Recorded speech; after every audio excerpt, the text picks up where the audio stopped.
وہ جو دوسری بات ہے کہ جو سب سے اس سے بھی بڑا المیہ یہ ہے کہ لوگوں نے جو یہاں پہ بچے آئے جو طالبات ہیں اب ان کی تعداد بھی سینکڑوں میں ہے. اب وہ ان کے لواحقین ان کے ورثاء ان کے جو عزیز و اقارب ہیں وہ اسلام آباد میں پنڈی میں سپورٹس کمپلیکس میں جو پنڈی جو حج وہ جو مدینہ الحجاج جہاں پہ بنایا ہوا ہے وہاں پہ سب جگہوں پہ تلاش کر رہے ہیں. درمیان میں سینکڑوں لوگ مسنگ ہے بچیاں مسنگ ہے. اب یہاں سے اچھا مزے کی بات ہے یہاں سے سرنڈر ہوئی یہاں ان کے کاغذات میں آگے کہیں گی ان کے بارے میں علم نہیں ہے اور لوگ ہم سے بار بار پوچھ رہے ہیں کہ خدا کے لیے جو لوگ اندر جو شہید ہو گئے چلو ان کے اوپر تو چلو رو پیٹ کے چپ ہو جائیں گے لیکن جو جوان بچیاں اور لڑکے درمیان میں سے غائب ہیں ان کے بارے میں اطلاع دینے والا کوئی نہیں. میرا وہی بار بار بات آ رہی ہے نا کہ ایک ون ونڈو آپریشن ہو سکتا تھا نا کہ دیکھو ایک تو ان علاقے میں ویسے کرفیو لگا ہوا ہے ایک تو ویسے لوگ نہیں جا سکتے باقاعدہ اعلان کیا جاتا. اول تو اصولاً یہ ہونا چاہیے تھا مجھے آپ کو تمام ٹیلی ویژن اسٹیشنز کو ریڈیو کو ایک لسٹ فراہم کر دی جاتی بالکل ویب سائٹ پہ ہمارے پاس ابھی تک نہیں یار کیا ہے وہ اسکرول اگر اتنے چلتے رہتے ہیں تو یہ بھی چل سکتے تھے میرے بھائی. یہ ایک پبلک سروس ہے ہم سارے کرنے کو تیار ہیں. یہ اویلیبل نہیں تھا. اس کے بعد چلیں یہ اعلان کرتے کہ جی اسلام آباد میں جو ڈی سی آفس ہے اس کے باہر ایک کیمپ بنا ہوا ہوتا وہاں پہ 8 9 10 15 جو ہے ڈسپلے ایک یعنی بنے ہوتے اور 3 4 5 کلرک بیٹھے ہوتے کہ جناب علی آپ کا یہ بچی یا بچہ یا پکڑا گیا ہے مارا گیا ہے زخمی ہے تو فلاں ہاسپٹل میں ہے اور یہ تصدیق کر کے کہ یہ واقعی فلاں کا رشتہ دار ہے اس کو اس ہاسپٹل میں لے جاتے.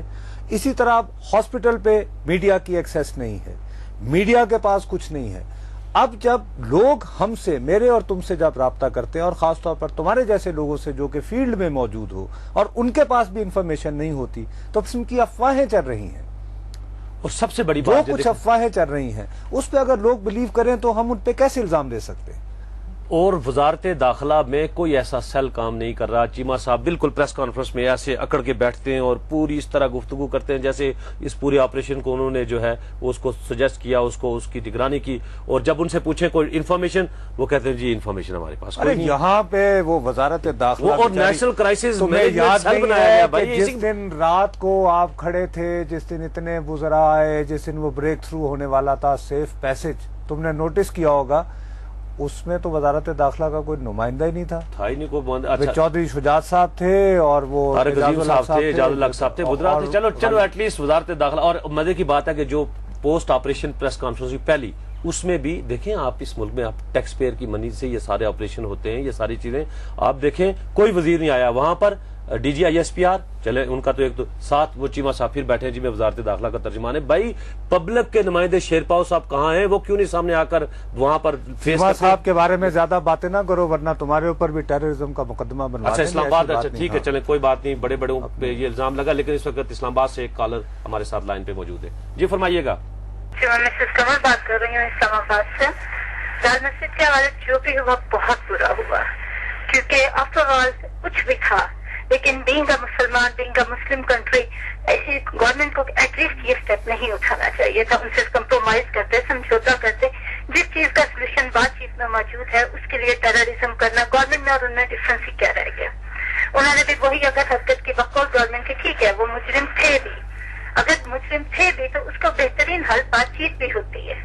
کوئی کمپرومائز کوئی سمجھوتا کوئی نہ کوئی سولوشن تو مسئلے کا تھا نا اور بجائے یہ کہ اس کو کرنے کے گورنمنٹ نے الٹا اتنے لوگوں کے اب گھر برباد ہوئے لوگوں کے گئے ماں بہنیں بیٹیاں گئیں لوگوں کی گئیں گورنمنٹ کا یا کسی اور کا کیا. جی بالکل خاتون کا نقطہ نظر اپنا لیکن اس وقت ایک بریک کا وقت ہوا بریک کے بعد آئیں گے تو اسی موضوع پر اپنی بات چیت جاری رکھیں گے بریک کے بعد.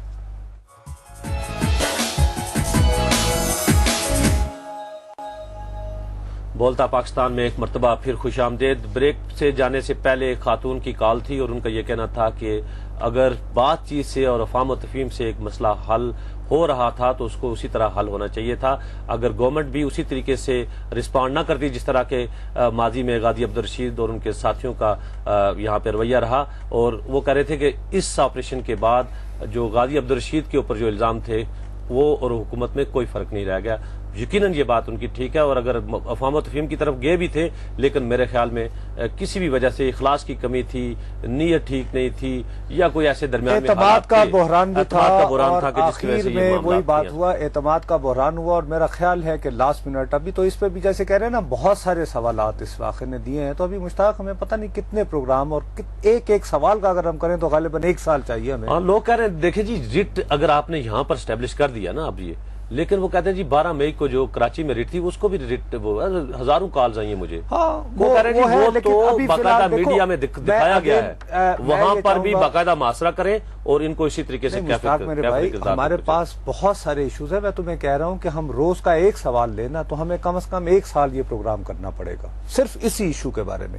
لیکن ابھی ہم فوکس صرف اتنی بات میں ہیں کہ کل آپریشن ہو گیا الحمدللہ خیر و عافیت سے، جو آپ کے مقاصد تھے آپ نے اچیو کر لیے. اب لوگ فوری طور پر کیا جاننا چاہتے ہیں؟ کتنے لوگ مر گئے، کتنے لوگ زندہ بچ گئے، کتنے زخمی ہیں، وہ کہاں ہیں، اور ان کے جو عزیز و اقارب ہیں وہ یہ جاننا چاہتے ہیں. اور پھر یہ کہ جو لوگ مر گئے ہیں وہاں پہ، ایک تو بہت بڑا سوال میں تمہیں بار بار کہہ رہا ہوں کہ مجھے تو صرف ایک سوال کر رہے ہیں لوگ، مجھے صاف کہتے ہیں حکومت کے چمچے بن گئے ہو. تم کہہ رہے تھے کہ ہائے ہائے نہ کرے اندر بچیاں ہیں، کسی نے کہا مولویوں کے چمچے ہو گئے.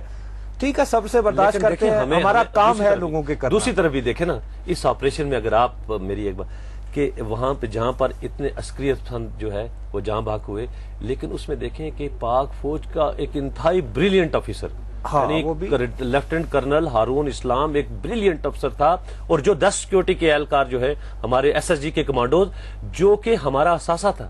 دیکھیں یہ لوگ کسی دشمن کے، colonel was one of the brightest boys. آج ان کے جو کمانڈنگ آفیسر تھے جنرل الوی، بالکل ان کا بہت ایموشنل، آج دیکھیں نیوز میں پڑھا، نیوز میں لکھا ہوا ہے. اور اتنے ٹرینڈ کمانڈر کو مارنا جو ہے یہ یقیناً ایک انتہائی ٹرینڈ آدمی کا کام ہے. چلو ٹرینڈ نہ بھی ہو، لیکن بات یہ ہے کہ میرا جو پوائنٹ آف ویو ہے کہ اتنے بریلینٹ ہونہار اتنے بہادر افسر جو ہے وہ اس کی کس وجہ میں، کس آپریشن میں، ٹھیک ہے گورنمنٹ کی وجہ سے وہ یہاں پر آئے، لیکن کیا اتنا بریلینٹ افسر کسی دشمن کے خلاف لڑتے ہوئے اگر اپنی جان دیتا تو شاید بڑی بات ہوتی. لیکن اس کا بھی دکھ کس کو ہے؟ ایک آدمی قوم ایک کمانڈوز کو تیار کرتی ہے، کسی کمانڈو کو، اگر اور اس میں وہ بنتا ہے، بنتے وہ ایک خاص سٹیج پہ پہنچتے، جیسے ٹی ایم بھی اپنے ہر آپریشن خود کیا کرتے تھے. ایک منٹ کال ایک لے لیں. بالکل ٹھیک ہے، کال. ہلو، ہم مسز شاہینہ مصطفیٰ ہے، میں راول پنڈی لال آباد سے بات کر رہی ہوں، اور ہم اس آپریشن کے بارے میں، اس مس ہیب کے بارے میں کچھ شکوک میں مبتلا ہیں، کیونکہ بہت سے منہ ہیں، بہت سی باتیں ہیں، اور ہمارا یہ خیال ہے کہ شاید امریکہ کے اشارے پہ مشرف نے یہ بات کی ہو، یہ سب کچھ کیا ہو. اس لیے ہمیں اس آپریشن کے حوالے سے کچھ سوالوں کا جواب کلیئرلی چاہیے. ٹی وی کے اوپر ہم پوچھنا چاہتے ہیں، اس کا جواب بھی ہمیں ARY یا آج کے تھرو ملنا چاہیے. سب سے پہلا سوال یہ ہے کہ اسلام آباد جیسے حساس علاقے میں ایک مسجد میں اتنا بڑا اسلحہ کہاں سے پہنچا اور کیسے پہنچا؟ اور یہ FI کا آفس پاس ہونے کے باوجود کیا یہ لوگ اتنے اندھے ہیں کہ چڑیا جہاں پر مارے وہ پکڑی جاتی ہے، اور اسلحہ وہاں آتا جاتا رہا، وہاں کسی نے دیکھا اور کسی نے نہیں پکڑا؟ اس کا مطلب ہے کہ ISI یا گورنمنٹ اس میں انوالو. اور ہم صرف سچائی نکالنا چاہتے ہیں کہ وہ سچائی اصل حقیقت کیا ہے.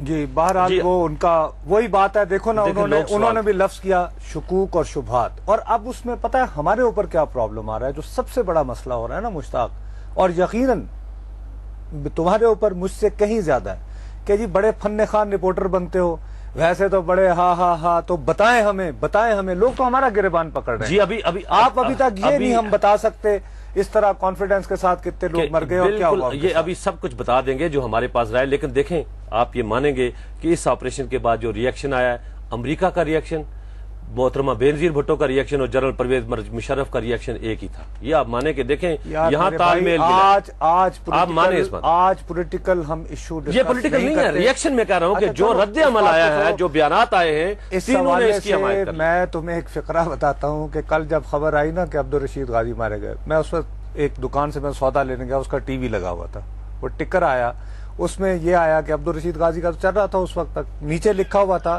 2 F-16 پہنچ گئے. تو پتہ ہے کہ وہاں پہ ایک بالکل ان پڑھ سا آدمی تھا، وہ کہنے لگا لو جی قیمت تے مل گئی پہلی. اور میں کہا یار خدا کا واسطہ ہے, یہ 10 سال سے لگے ہوئے تھے. اس نے مجھے کہتا جی بس آپ بھی تو ایسے حکومت کے آپ وہ مجھے یعنی لڑنے کو پڑ رہا تھا آدمی. تو آدمی کا جو پرسپشن ہوتا ہے نا اس کا آپ کیا کرو گے. لیکن میں پھر وہی کہہ رہا ہوں کہ ہماری یہ کوشش انتہائی سنجیدہ, ہماری پروفیشنل ایز اے جرنلسٹ, مجھے اور تمہیں سکھایا یہ گیا ہے کہ خبر ڈھونڈو اور خبر دو. اور میرا اپنا یہ خیال ہے کہ اب ہماری مجبوری ہے کہ اگر حکومت کچھ کمٹ نہیں کر رہی تو ہمارے پاس اگر کچھ خبر ہے تو ہم اس کو کالر بھی ہے, لیکن کالرز بعد میں لیں گے. پہلے ہم وہ تمام معلومات جو ہم نے بطور رپورٹر ایک تحقیقاتی جو فگرز اکٹھے کیے ہیں وہ آپ کے سامنے شیئر کر رہے ہیں کہ کیا ہوا ایکچوئل اس سارے واقعے میں.